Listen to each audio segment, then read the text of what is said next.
ये क्या है? पौधा है, और इस पौधा के पास होता है पत्तियां। क्या होता है? पत्तियां होता है। क्या होता है? पत्तियां।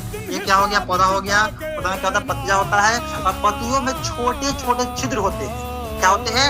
छोटे छोटे छिद्र होते हैं, जिसे हम रंध्र कहते हैं। क्या कहते हैं? रंध्र कहते हैं।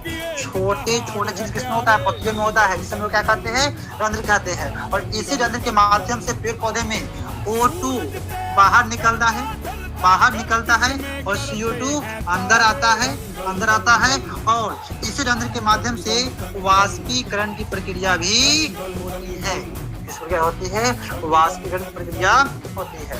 मतलब रंध्र, रंध्र किसको कहते हैं? पत्तियों में पाए जाने वाले छोटे छोटे छिद्र को क्या कहते हैं? रंध्र कहते हैं। लेकिन उस रंध्र को हम अपने नंग आंख से नहीं देख सकते हैं, हाँ, लेकिन माइक्रोस्कोप, जिसे हम सूक्ष्मदर्शी कहते हैं, उसके सहायता से हम लोग इसको देख सकते हैं।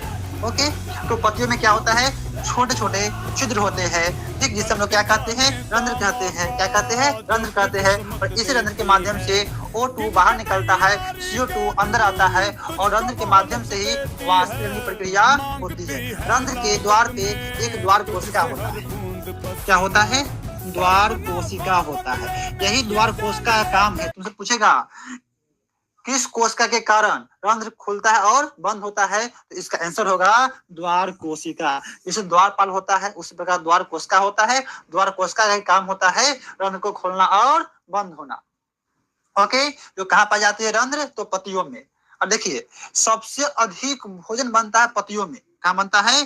पेड़ पौधे के किस भाग में सबसे अधिक भोजन बनता है? तो पत्तियों में बनता है। इसीलिए पत्तियों को हम भोजन का फैक्ट्री कहते हैं। क्या कहते हैं? भोजन का फैक्ट्री कहते हैं। फैक्ट्री क्यों कहते हैं? भाई, जहाँ पे सबसे अधिक सामान बनेगा उसमें फैक्ट्री नहीं कहेंगे। हाँ, तो इसीलिए पौधे में सबसे अधिक भोजन कहाँ बनता है? तो सबसे अधिक